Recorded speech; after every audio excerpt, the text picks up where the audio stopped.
There is a woman standing at the edge of every single photograph taken at Queen Elizabeth's funeral. She is not weeping.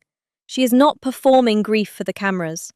She is composed, unreadable, eyes fixed forward, and every senior member of the British royal family, from the king himself down to the newest query at Buckingham Palace, is quietly, genuinely terrified of her. She does not hold the crown. She has never wanted it.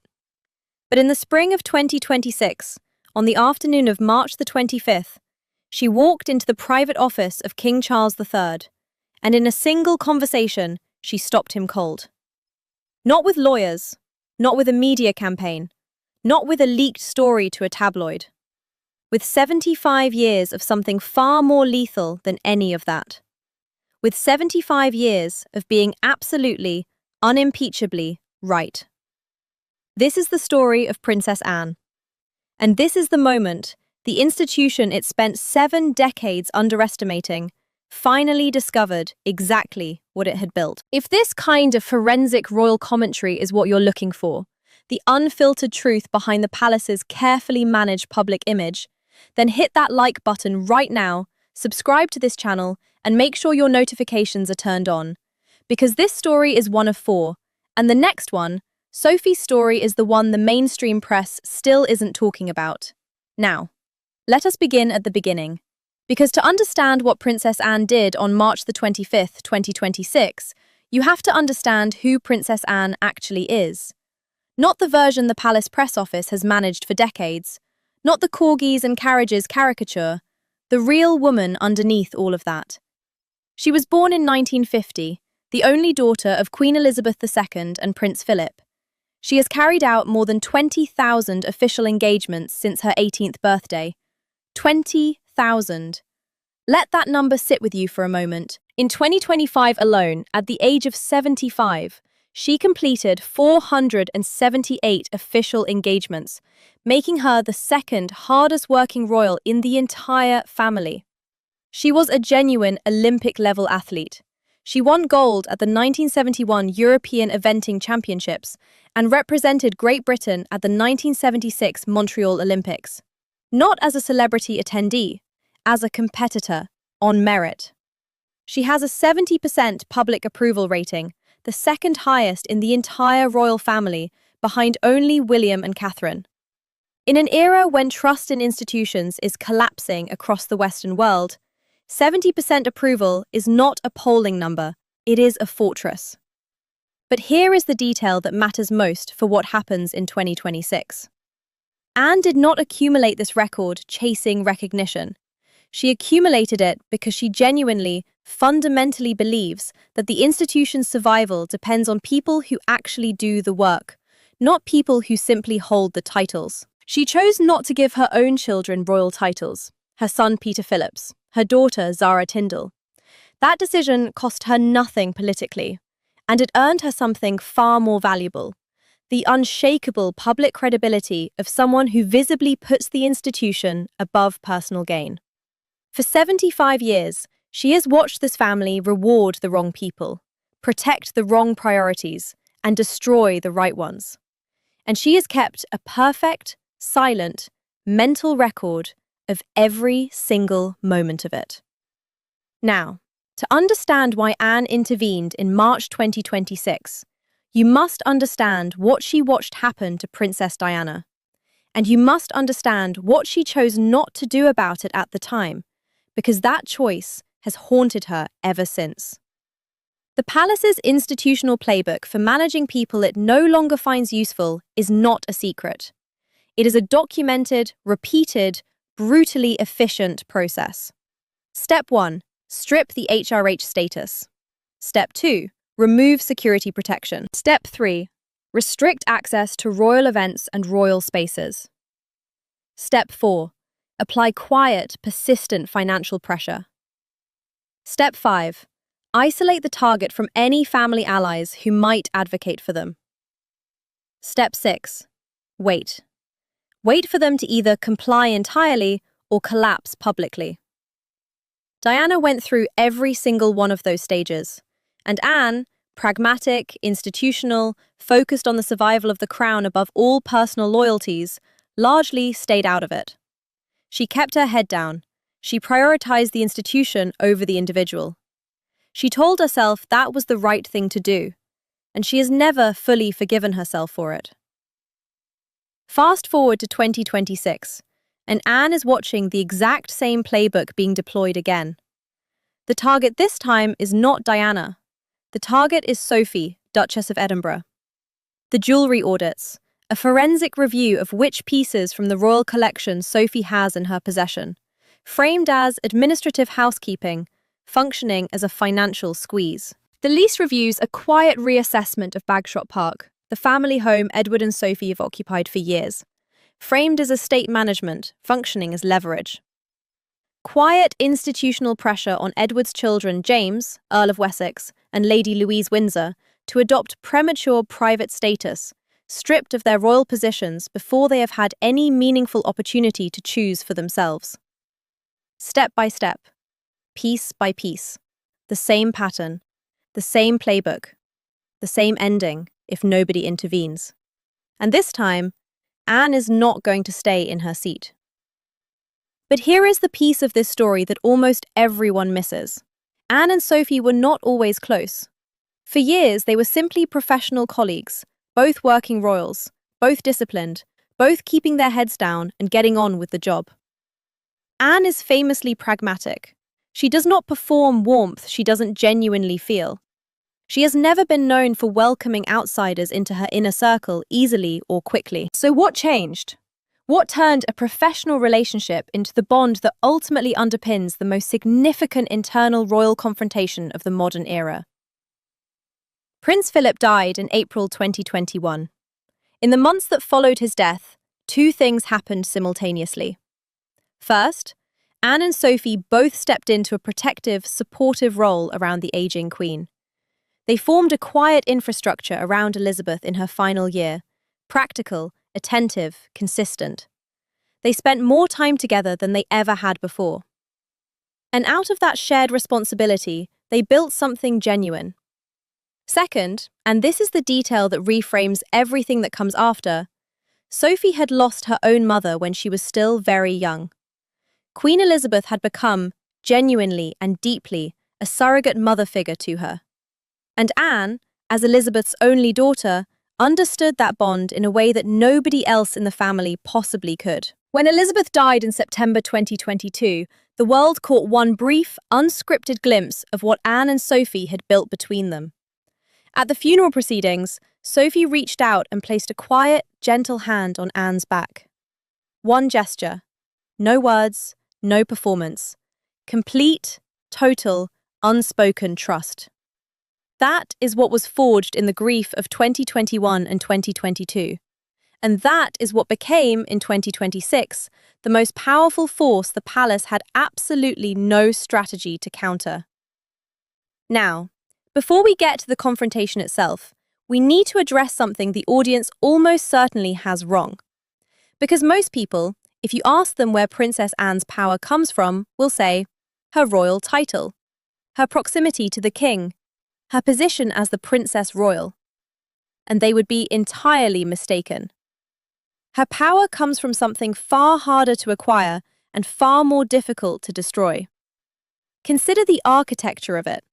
70% public approval in an era of collapsing institutional trust. Not one personal scandal in 75 years of public life. No financial irregularity. No leaked palace strategy. No tabloid drama. No embarrassing recorded conversations. She is the only senior royal whose reputation is entirely self-made, built over decades of visible, documented, unglamorous hard work that required no spin, no management, and no crisis communications team to survive. She deliberately chose not to pass titles to her own children, demonstrating in the most public possible way that she places the institution above personal advantage. And then there is the most critical element of all. She is the only living royal who knew both Philip and Elizabeth intimately enough and for long enough to speak about their actual intentions with unquestionable authority.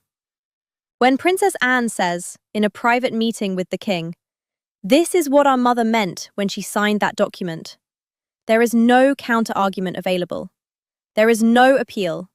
There is no competing witness. The lawyers can argue about the letter of a lease. Nobody can argue with Anne about the spirit of Elizabeth's intentions. She was there. She always was. That is the most lethal weapon available inside an institution that runs entirely on trust, continuity, and the weight of inherited commitment. So, the afternoon of March the 25th, 2026. Anne walks into a private meeting with King Charles III. She is not there to petition. She is not there to appeal. She is there to argue. And she has prepared 3 arguments that together constitute one of the most precise, devastating pieces of internal royal advocacy in the history of the modern monarchy. The first argument is legal. Both Bagshot Park and the Anthemian Tiara, the 2 assets at the centre of the pressure campaign against Edward and Sophie, are protected by Queen Elizabeth's own documented decisions. Her signature. Her explicit, recorded intent. Anne points out with the quiet, surgical precision she has spent a lifetime developing, that Charles is not simply pursuing a dispute with his brother over assets.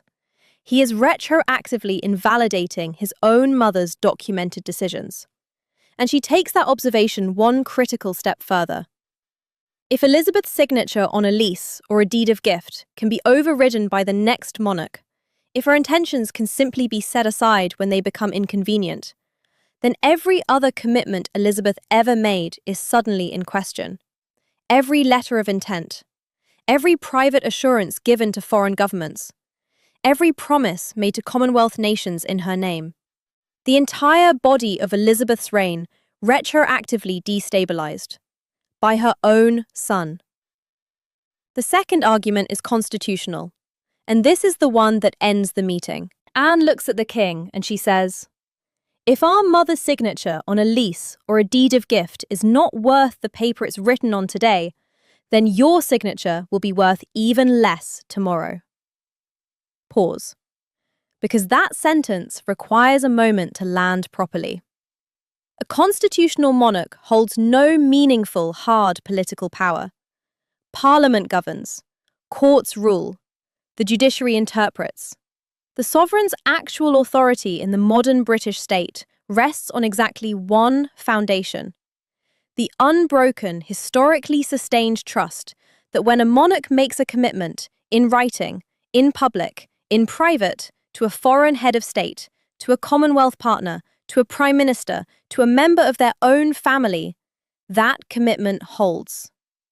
That is the only real currency the crown possesses. If Charles demonstrates, in a documented, litigated dispute, that a monarch's signature expires with their death, he has just told every foreign government on earth, every trade partner, every diplomatic ally, every Commonwealth nation, "Do not trust anything I sign, because my successor can simply erase it at will."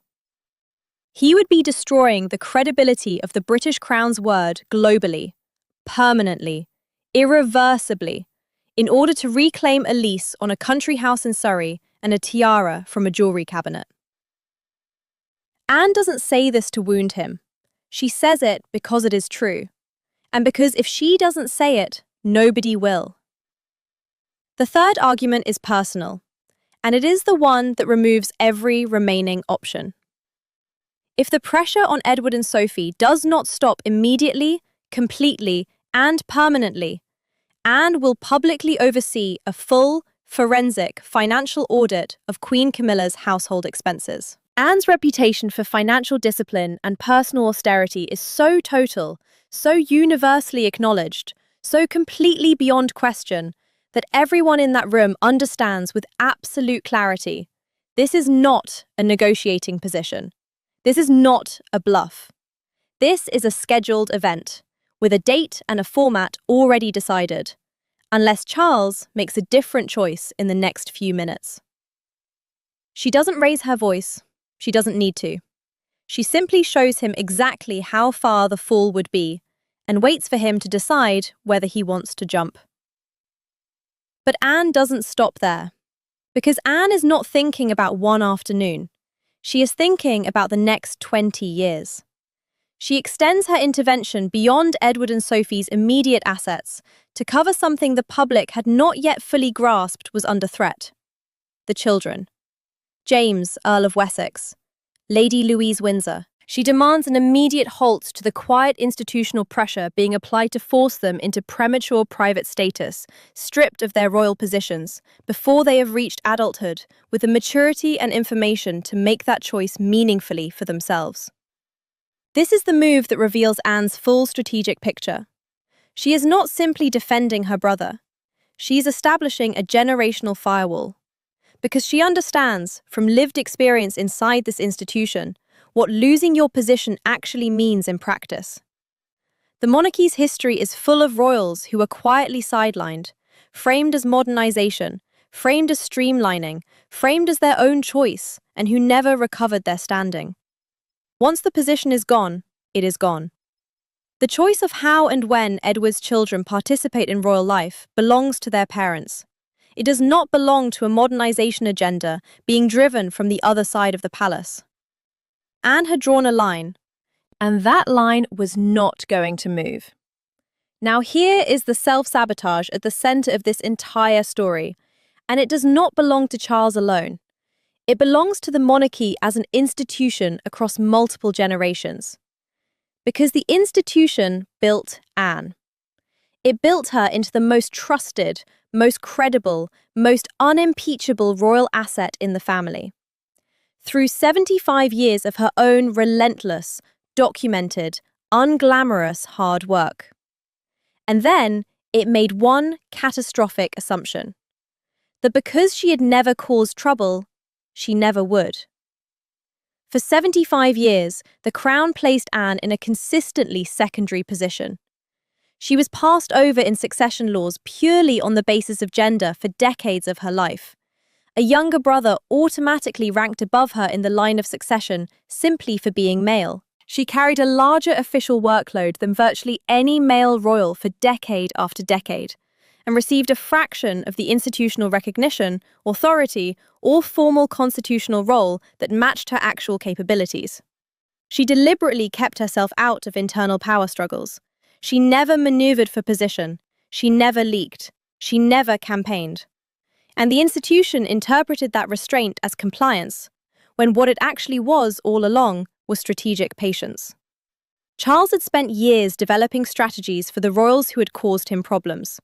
He had a playbook for Harry: public pressure, legal attrition, sustained media management, controlled information releases.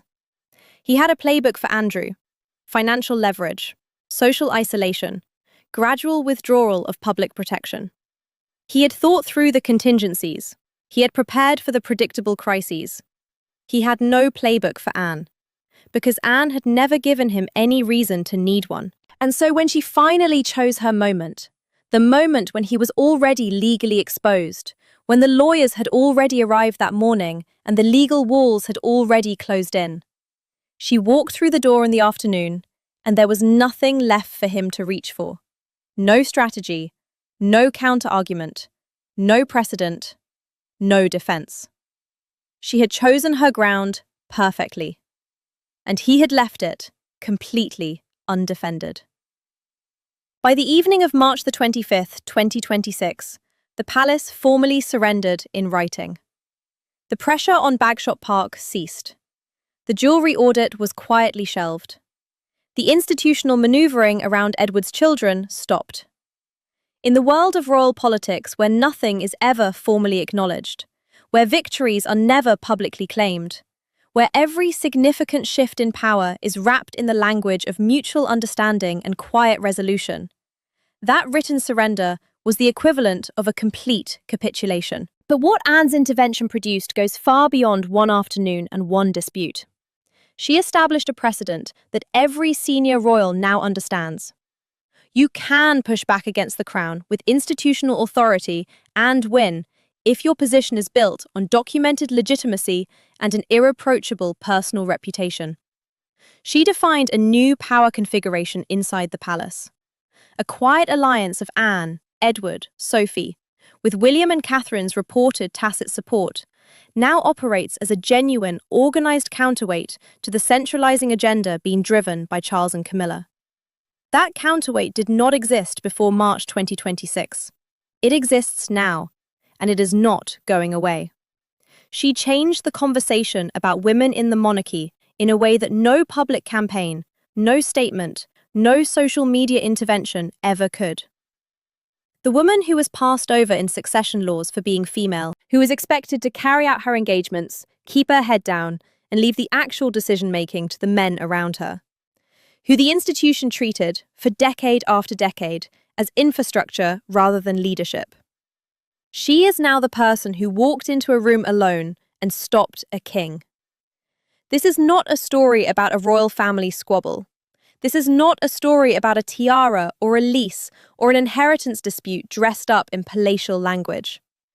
This is a story about what happens when an institution spends decades undervaluing its most capable people, and then discovers, in its most vulnerable and exposed moment, that those are the only people left who can actually save it. The institution built Anne into the most credible, most trusted, most institutionally powerful royal in the family. Through her own work, on her own terms, without asking for recognition or reward or even acknowledgement. And then it assumed because she was quiet, because she was professional, because she had never once pushed back before, that she was safe.